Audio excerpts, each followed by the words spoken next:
I'm the kind of person who finds peace in nighttime drives. The darkness, the empty streets, and the silence of the sleeping world have a calming effect on me. It's like the world pauses just for me, giving me space to think, reflect, and enjoy the solitude. That night started like any other. I was driving home from my friend's place, about a 30-minute trip through some back roads and wooded areas. The kind of drive that's peaceful, where you can roll down the windows and let the cool night air in, accompanied only by the hum of the engine and the chirp of crickets. But that night, something was different. Something felt off. The road was unusually quiet, even for that time of night. No headlights in my rearview mirror, no cars coming from the opposite direction, just me, the road, and the trees lining the sides, their branches reaching out like skeletal fingers. The sky was clear, a thin sliver of moon casting a pale light over everything, but it did little to chase away the shadows. As I drove deeper into the woods, the trees seemed to close in, their dark shapes pressing against the sides of the road. I could feel the hairs on the back of my neck standing up, that instinctual warning that something wasn't right. I shook it off, chalking it up to nerves or maybe just the eerie stillness of the night. But then, I heard it. At first, I thought it was my imagination, just the wind rustling through the leaves or maybe the creak of an old branch. But then it came again, clearer this time. A scream, high-pitched and desperate, cutting through the silence like a knife. My heart skipped a beat, and I instinctively slowed down, straining to hear. The scream came again, a woman's voice full of terror and pain. It was coming from the woods just beyond the trees. I pulled over, my mind racing. Should I investigate? Call the police. Every instinct in me said to get out of there, but another part of me, a stronger, more foolish part, felt compelled to help. What if someone was in trouble? What if she needed help? I grabbed my phone and flashlight, stepping out of the car into the cool night air. The forest was dark, the trees casting long shadows across the ground. I could still hear the scream, faint but unmistakable, coming from somewhere deep within the woods. I hesitated at the edge of the road, my pulse pounding in my ears. Everything in me screamed to get back in the car, to drive away and forget I ever heard anything. But I couldn't just leave, not knowing what was happening out there.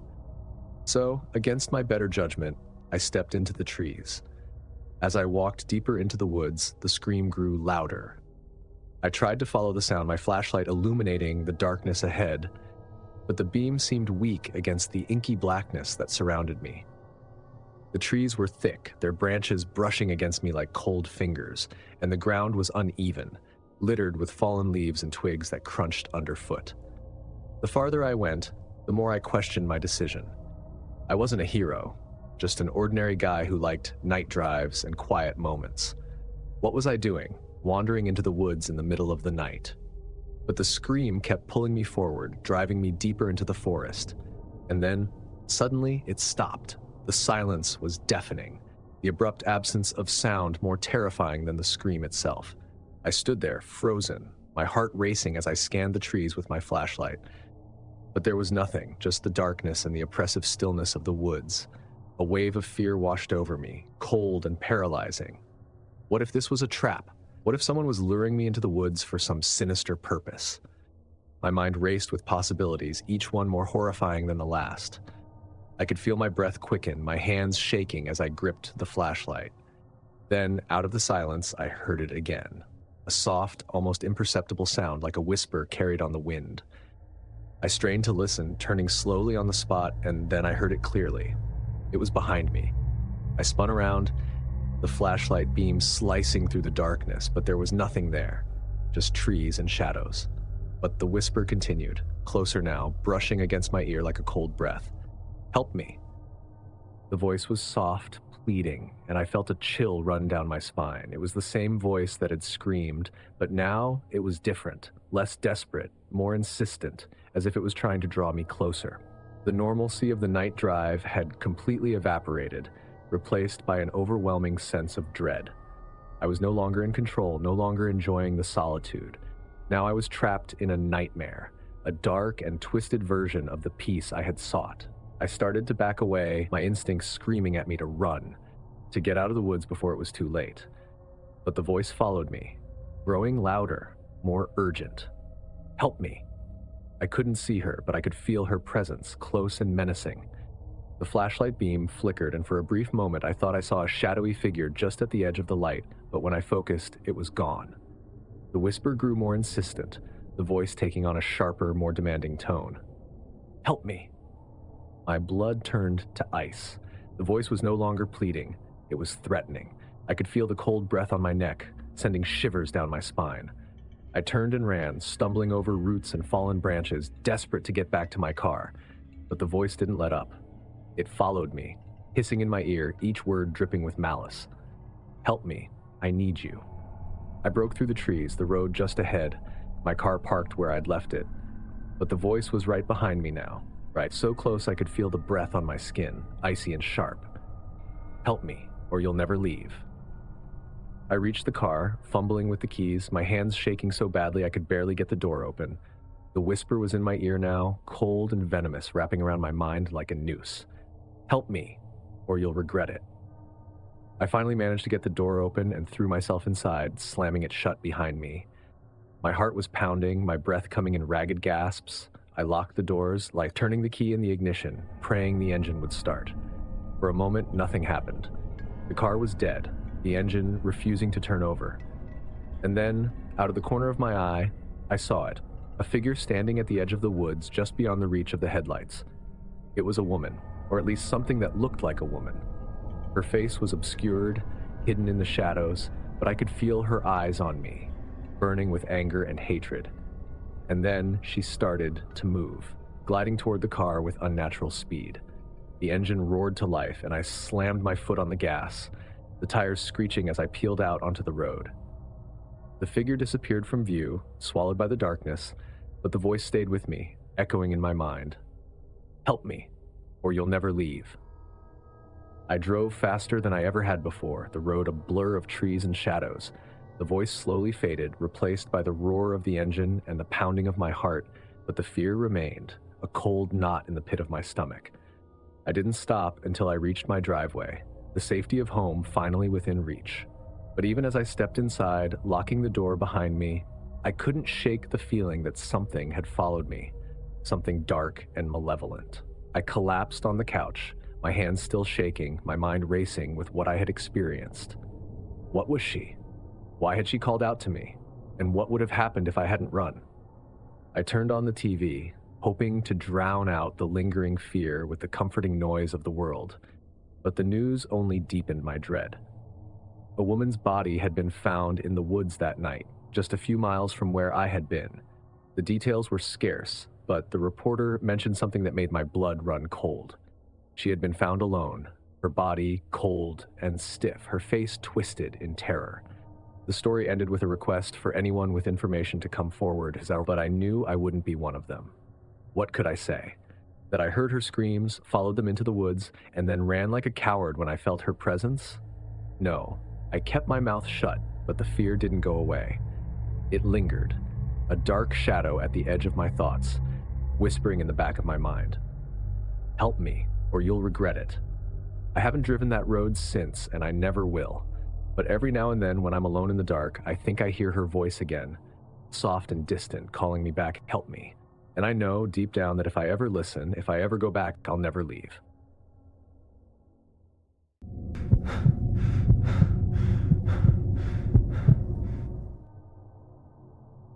People often say I'm good at judging character and reading others. It's a skill I've developed over the years as a traveling salesman, driving from town to town, meeting strangers from all walks of life. I've had my fair share of strange encounters, but nothing could have prepared me for what happened that night on the highway. It was late, around midnight, and I was on my way back from a business trip in a small town about 3 hours from home. The road was long and empty, stretching out into the dark night. The monotony of the road and the hum of the tires lulling me into a kind of trance. My only company was the occasional flicker of headlights from an oncoming car and the soft murmur of the radio playing some old rock song I barely paid attention to. The night was calm, the sky clear, with a full moon casting a pale glow over the landscape. I was about halfway home when I saw him, a figure standing on the side of the road, his thumb outstretched in that universal gesture of desperation. He was a young man, probably in his early 20s, with a backpack slung over one shoulder and a look of weariness etched into his features. His clothes were dirty, his hair disheveled, and there was a shadow of stubble on his face. But what struck me most was his eyes, dark, sunken, with a haunted look that made me hesitate, but only for a moment.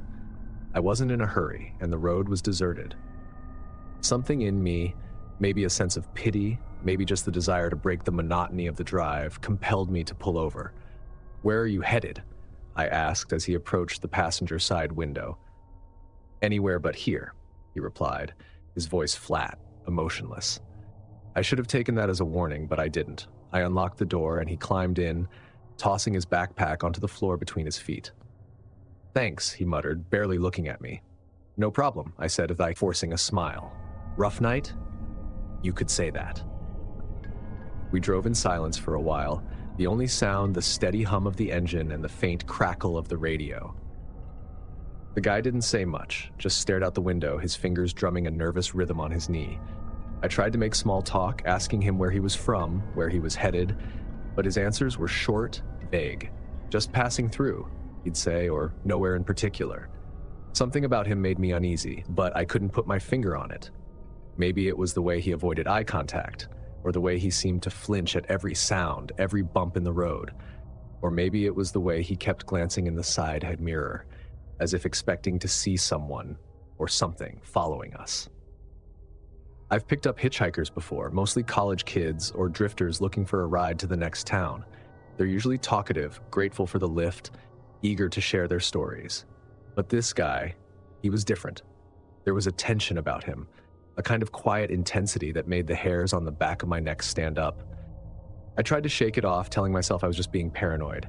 It was late, I was tired, and the guy was probably just having a rough night. But the unease wouldn't go away. It gnawed at me, growing stronger with every mile. And then he started to talk. "It's funny, you know," he said, his voice low, almost a whisper. "How things can change so quickly. One minute you're fine, everything's normal, and the next, everything's different. Everything's wrong." There was something in his tone that sent a chill down my spine. I glanced at him, trying to read his expression, but he was facing the passenger window. "Yeah," I said, not knowing what else to say. "Life can be unpredictable." He let out a soft, humorless laugh. Unpredictable, that's one way to put it. We lapsed into silence again. The tension in the car was thicker now. I could feel my pulse quickening, my hands tightening on the steering wheel. Something was wrong. Very wrong. But I couldn't figure out what. And then he turned to me, his eyes locking onto mine. "You ever wonder what it's like to die?"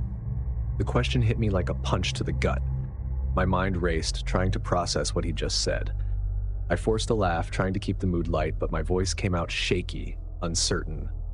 "I guess I haven't really thought about it," I said, my mouth dry. He didn't respond right away, just kept staring at me with those dark, hollow eyes. And then, in a voice so quiet I almost didn't hear it, he said, "I have." My heart skipped a beat. I glanced at him, trying to gauge his mood, trying to figure out if he was messing with me or if he was serious. But his expression was unreadable, his face a mask of calm. "I've thought about it a lot," he continued, his voice barely above a whisper, "about how it would feel, what it would be like to just let go." The air in the car grew colder, the silence pressing in around us. I could feel my heart pounding in my chest, my palms slick with sweat. I didn't know what to say, didn't know how to respond. All I knew was that I wanted him out of my car, now. But before I could say anything, he spoke again. "I used to be like you," he said, his tone wistful, normal, happy, had a good job, a family, everything I could ever want. But then something happened, something that changed everything. I swallowed hard, my throat tight. "What happened?" He smiled, but it was a cold, empty smile devoid of any warmth. "I died." The words hung in the air, heavy with meaning. My mind raced, trying to make sense of what he was saying, but nothing made sense. Was he speaking metaphorically? Or was he serious? I didn't have time to think before he continued. "It wasn't quick," he said, his voice growing softer, more distant. "It was slow, painful. I could feel everything, every moment, every sensation, the fear, the pain, the darkness. It was like being trapped in a nightmare you can't wake up from." I glanced at him, and for a split second, I thought I saw something in his eyes. a flicker of pain, of fear, but it was gone as quickly as it appeared, replaced by that same cold, empty stare. And then it was over, he said, his voice flat, emotionless. And I was different. I wasn't the same person anymore. Something inside me had changed. Something dark, something wrong. My breath caught in my throat, my mind racing. This guy, whoever he was clearly disturbed, but there was something else, something in the way he spoke, in the way he looked at me, that made me believe he was telling the truth, and that terrified me. I wanted to stop the car, to pull over and tell him to get out, but I couldn't. My hands were frozen on the steering wheel, my body paralyzed by fear. All I could do was keep driving, the road stretching out before us. You know what the worst part is? He asked, his voice barely audible. I shook my head, not trusting myself to speak. The worst part is, you never really leave. You're stuck in that moment, that place forever. And no matter how far you run, no matter how hard you try, you can't escape it. I swallowed hard, my heart pounding in my chest.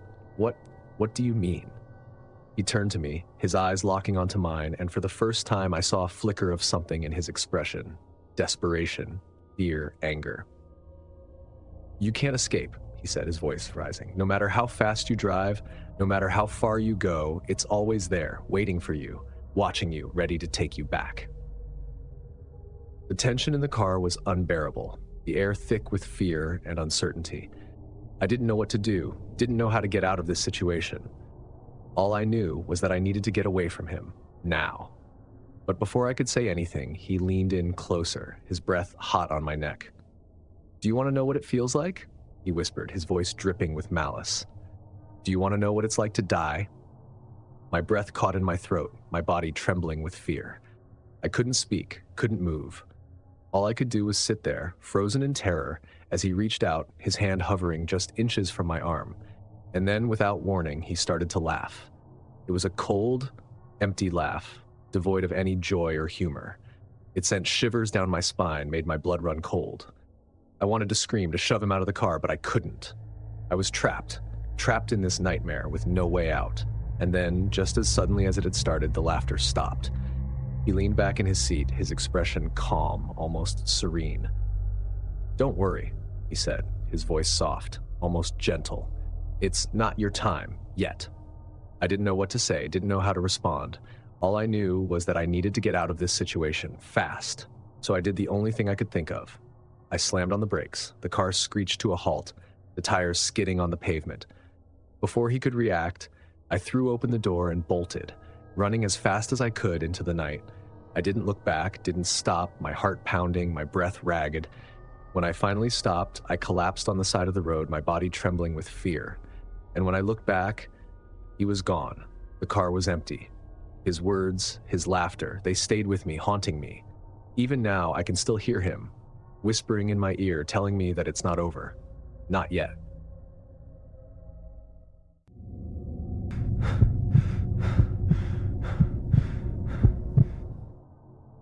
The night was cold.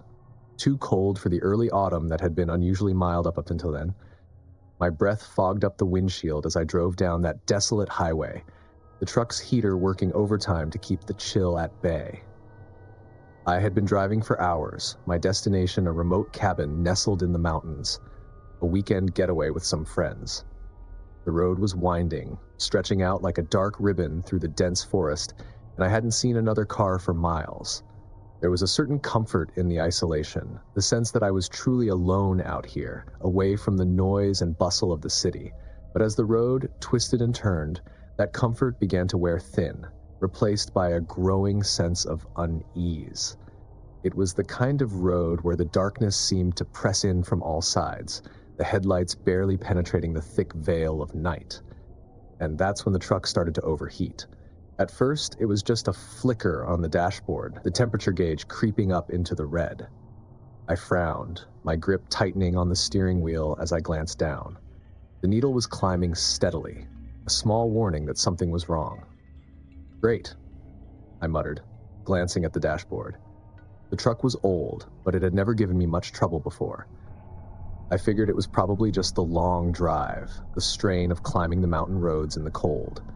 But as the temperature gauge continued to rise, I knew I couldn't ignore it any longer.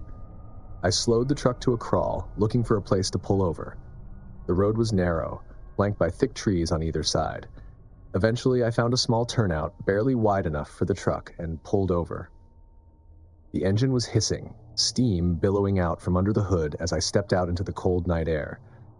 The wind cut through my jacket, biting into my skin as I popped the hood and was greeted by a wave of heat. The engine was practically glowing, the metal shimmering with the intensity of the heat trapped beneath it.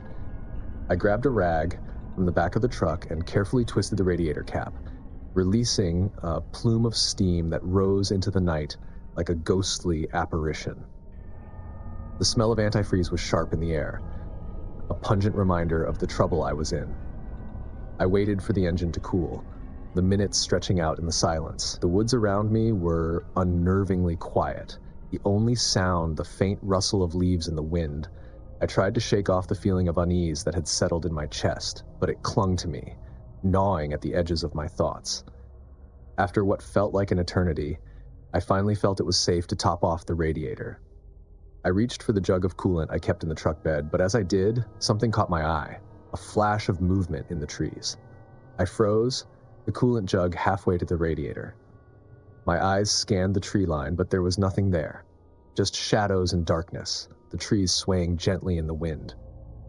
I shook my head, telling myself it was just my imagination, the isolation playing tricks on me.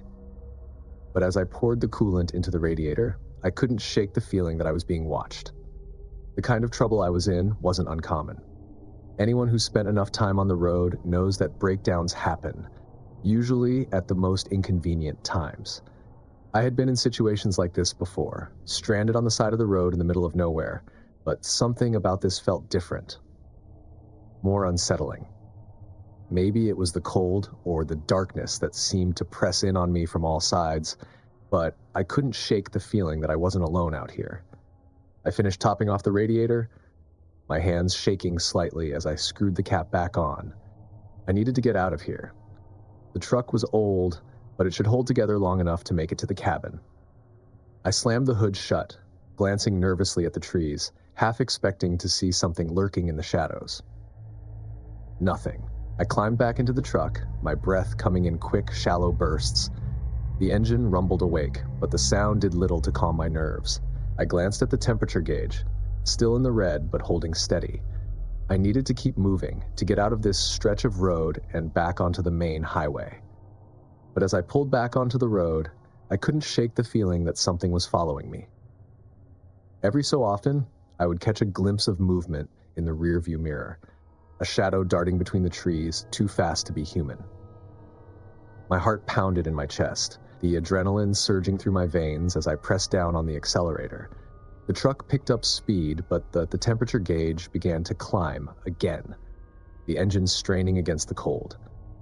And then I saw it, a figure standing in the middle of the road. I slammed on the brakes, the truck skidding to a stop just inches from the figure. My heart leaped into my throat as I stared at the man standing in the road, illuminated by the headlights.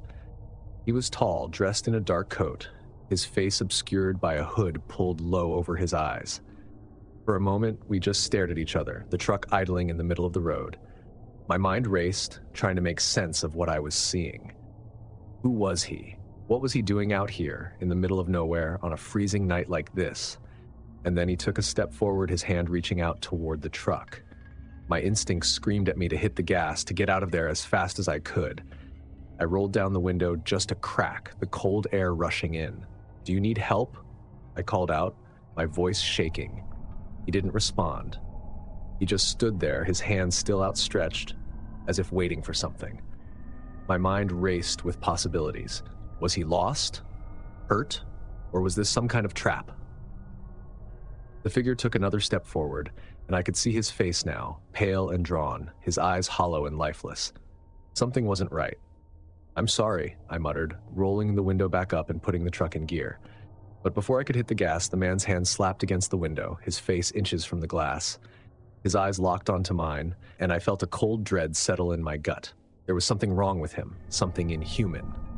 "Please," he rasped, his voice barely audible over the roar of the engine. "Help me."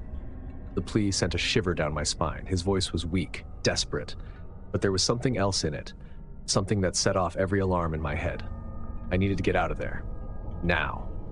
I floored the gas pedal, the truck lurching forward, but the man didn't move. His hands scraped across the window, leaving a streak of dirt as the truck sped away. I glanced in the rearview mirror, expecting to see him standing in the road. But he was gone. My heart pounded in my chest as I tore down the road, my eyes flicking between the mirror and the road ahead. The trees blurred past, the headlights cutting through the darkness, but I couldn't shake the feeling that I was being watched. The road twisted and turned, the truck straining to keep up with the steep inclines. The temperature gauge was back in the red, the engine making a terrible rattling sound, but I didn't care. I had to get as far away from that man as I could. But then I saw him again. He was standing at the edge of the road, just beyond the reach of the headlights. I swerved, nearly losing control of the truck as I sped past him. But when I glanced in the mirror, he wasn't there. I slammed on the brakes, the truck skidding to a stop in the middle of the road. My heart was racing, my breath coming in ragged gasps. I was losing it. There was no way he could have gotten there so fast. It didn't make any sense. But when I looked back, he was standing in the road, right behind the truck. Panic surged through me, and I hit the gas, the truck roaring to life. I didn't look back this time. I couldn't. The trees flew past, the road a blur as I raced to put as much distance between me and that man as possible. I drove for what felt like hours, the truck groaning under the strain. The temperature gauge was maxed out, the engine on the verge of overheating, but I couldn't stop. Not until I was sure I was far away from that man. Finally, I saw the lights of a small town up ahead, a welcome sight in the darkness. I pulled into the first gas station I saw, the truck sputtering to a halt as I cut the engine. I sat there for a moment, my hands gripping the steering wheel, my heart still pounding in my chest. I didn't know what had just happened, but I knew one thing. I was never driving that road again, at least not at night. As I stepped out of the truck, I glanced back at the road. The trees loomed over the asphalt, their branches swaying in the wind. For a moment, I thought I saw something, a figure standing at the edge of the trees watching me. But when I blinked, it was gone. I never found out who or what that man was. But I knew one thing for sure. I wasn't going back to find out.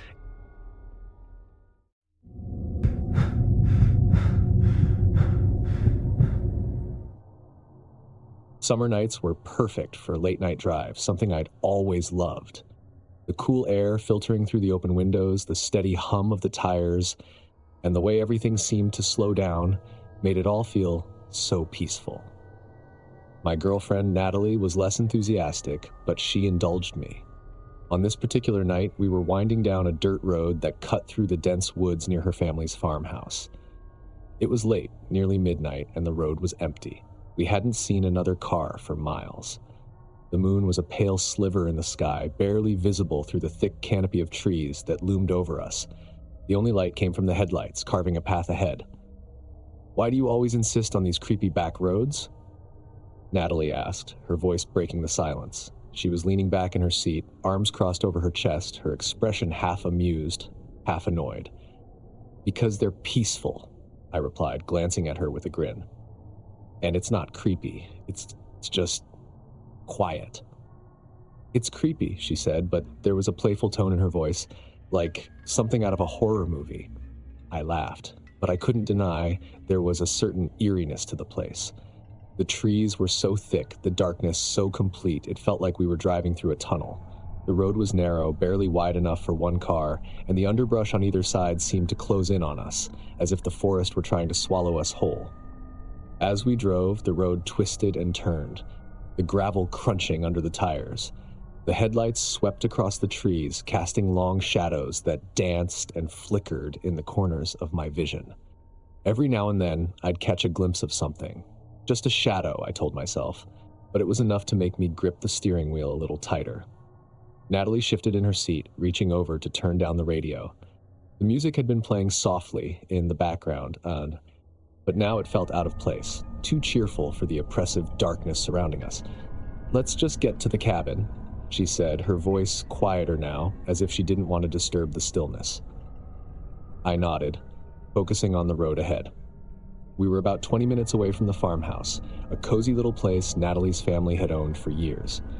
We'd spent many weekends there, hiking, fishing, just getting away from it all. But the road to the farmhouse was always the worst part.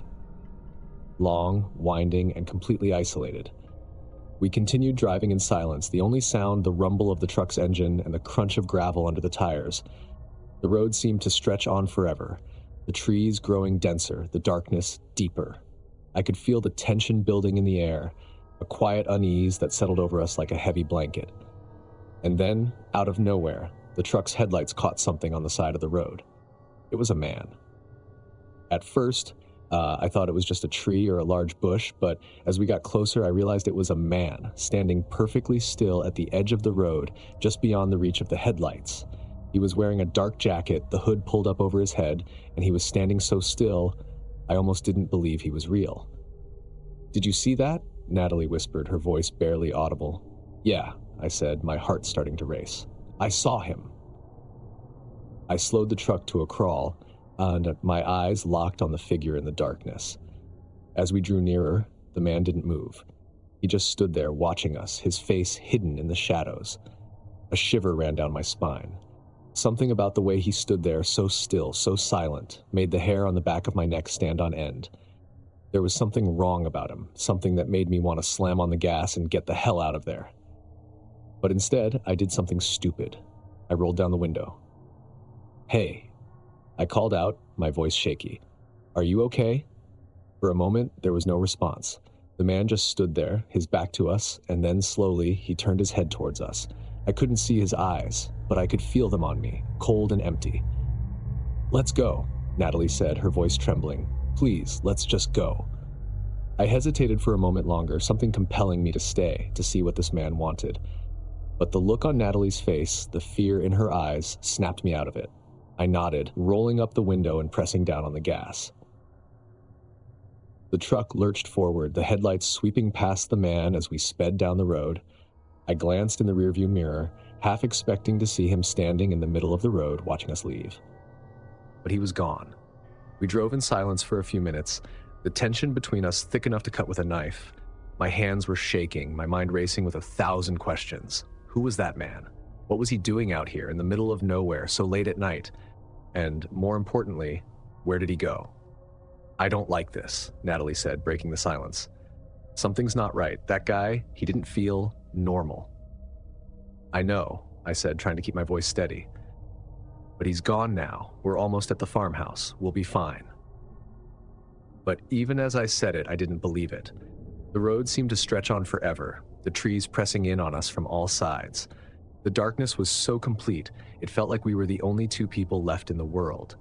The only light came from the truck's headlights, carving a path through the night. And then, just as I was starting to relax, something caught my eye, a flash of movement in the trees. "Did you see that?" I asked, my voice tight. "See what?" Natalie replied, her eyes wide with fear. I don't know," I said, my heart pounding in my chest. "Something in the trees. I think it was that guy." Natalie's hand tightened on the armrest. "Are you sure?" "No," I admitted, "but we're not stopping to find out." We drove faster, the truck bouncing over the rough road. The trees blurred past, the darkness growing thicker, more oppressive. I kept my eyes on the road, but I couldn't shake the feeling that we were being followed, that the man was out there somewhere, watching us. Every now and then I'd catch a glimpse of something, a shadow, a flash of movement. But when I looked, there was nothing there. It was like the woods were playing tricks on me, distorting reality, making me see things that weren't there.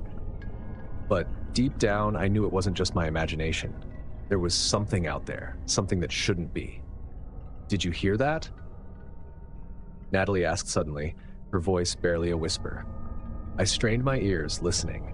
At first, there was nothing but the sound of the engine and the wind rushing past the windows. But then I heard it, a faint rustling, like something moving through the underbrush. My grip tightened on the steering wheel, my heart racing. I glanced at Natalie, and the look on her face told me she heard it too. "Don't stop," she whispered. "Just keep driving."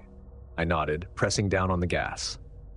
But no matter how fast we went, the sounds seemed to follow us, growing louder, closer. And then out of nowhere, something darted across the road. I swerved, narrowly missing whatever it was, my heart leaping into my throat. I glanced in the rearview mirror, expecting to see the man standing in the road, but there was nothing, just darkness. "Let's just get to the farmhouse," Natalie said, her voice trembling. "We'll be safe there." I didn't argue. I just kept driving, the truck roaring down the narrow road. The farmhouse wasn't far now, just a few more minutes, and we'd be safe. But the fear gnawed at me, a cold, heavy weight in the pit of my stomach. We pulled into the driveway, the farmhouse's porch light a welcome sight in the darkness.